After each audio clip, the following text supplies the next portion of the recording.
इस वीडियो में मैं पाठ 18 पेड़ पौधों का जीवन के प्रश्न उत्तर को लेकर आई हूँ। आइए इसके प्रश्न उत्तर देखते हैं। मौखिक का पहला प्रश्न देखते हैं, बीज और वर्षा का क्या संबंध है। उत्तर देखते हैं इसका। बीज और वर्षा का यह संबंध है कि वर्षा ऋतु में जब जल की बूंदें बीज पर पड़ती है तब बीज अपने ढक्कन को तोड़कर दो सुकोमल पत्तियों के बीच अंकुर बनकर बाहर निकलता है।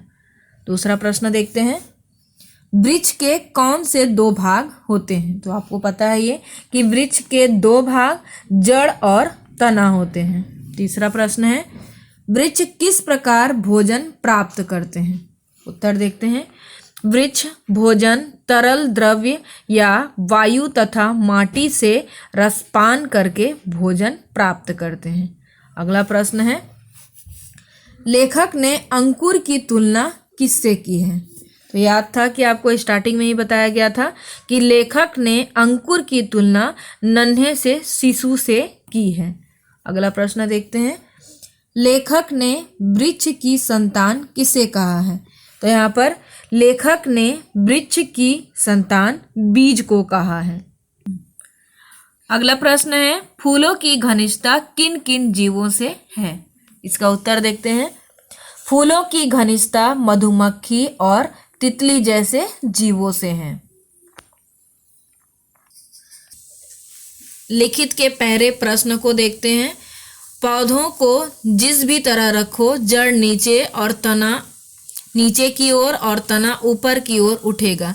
यह सिद्ध करने के लिए लेखक ने क्या परीक्षण किया। इसका उत्तर देखते हैं,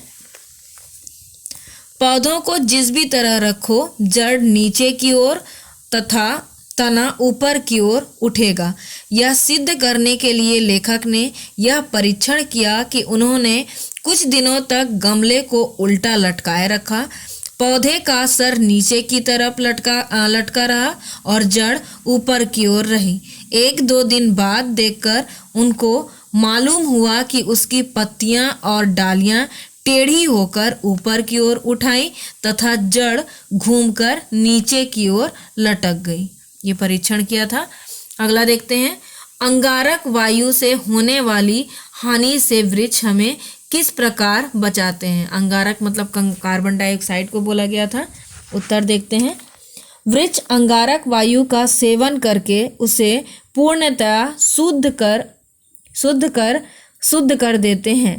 पेड़ के पत्तों पर जब सूर्य का प्रकाश पड़ता है तब पत्ते सूर्य ऊर्जा के सहारे अंगारक वायु से अंगार निषेध कर देते हैं, मतलब खत्म कर देते हैं। यही अंगार पौधों के शरीर में प्रवेश कर उनका संवर्धन करते हैं, मतलब उनका पालन करते हैं। इस प्रकार अंगारक वायु से होने वाली हानि से वृक्ष हमें बचाते हैं।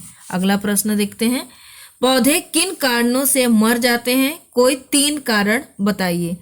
तो यहाँ देख लीजिए, इसे आप अपने तरह से भी लिख सकते हैं कि पौधे कई कारणों से मर जाते हैं। 3 कारण हैं, पानी ना मिलने पर, प्रकाश या सूर्य की किरणें ना मिलने पर, खाद का अधिक प्रयोग करने पर। ये आप खुद से भी बता सकते हैं आंसर क्या होगा। वैसे कोई 3 कारण। पेड़ बीज की सुरक्षा किस प्रकार करते हैं। तो उत्तर होगा, पेड़ फूल की पंखुड़ियों से घिरा एक छोटा सा घर तैयार करते हैं। हर कठोर अवस्था में फूल की पंखुड़ियां बीज की सुरक्षा करने के लिए तत्पर रहती हैं। इस प्रकार पेड़ बीज की सुरक्षा करते हैं। इसका अगला प्रश्न देखते हैं, वृक्ष और मानव जीवन में क्या समानताएं हैं, पाठ के आधार पर स्पष्ट कीजिए। तो उत्तर देखते हैं, वृक्ष और मानव जीवन में कई समानताएं हैं। वृक्ष और मानव दोनों को सूर्य की रोशनी की आवश्यकता होती है। दूसरा देखते हैं, दोनों बिना पानी के जीवित नहीं रह सकते। तीसरा, मानव को जिस तरह सांस लेने के लिए ऑक्सीजन की आवश्यकता होती है वैसे ही वृक्षों को भी कार्बन डाइऑक्साइड की आवश्यकता होती है। ये प्रश्न पूरे होते हैं। इसका आशय स्पष्ट देखते हैं, प्रकाश ही जीवन का मूल मंत्र है।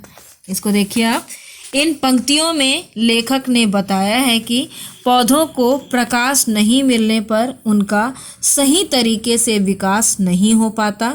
पौधे के विकास के लिए प्रकाश अत्यंत आवश्यक है, यह उसके जीवन का अहम हिस्सा है।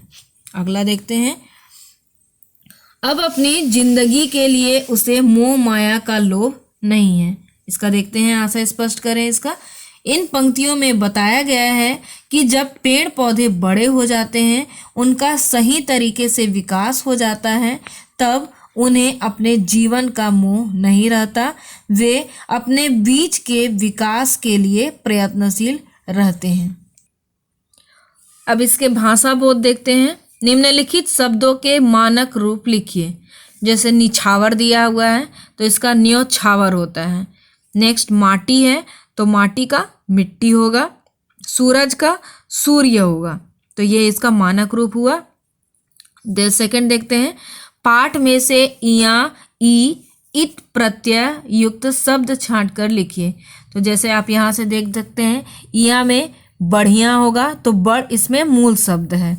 खटिया होगा तो खाट मूल शब्द है और यह इसमें प्रत्यय हुआ। उसी प्रकार बड़ी ई वाले में मजबूती और सर्दी। इत में देखिए पल्लवित और प्रफुल्लित। आप कोई अन्य शब्द बनाएंगे, दो इसमें कम से कम। संवर्धन, आच्छादित, संचय, निर्वाह आदि शब्दों से उपसर्ग एवं मूल शब्द अलग करके लिखिए। इसमें देखिए संवर्धन में सम उपसर्ग होगा और वर्धन इसका मूल शब्द है। आच्छादित में आ उपसर्ग होगा और छादित इसमें मूल शब्द होगा। आ उपसर्ग और छादित मूल शब्द। इनमें संचय में देखिए सम होगा आपका उपसर्ग और चय होगा मूल शब्द। निर्वाह में निर उपसर्ग दिया हुआ है और वाह इसका मूल शब्द है। तो ये सब अलग अलग करके लिखेंगे आप।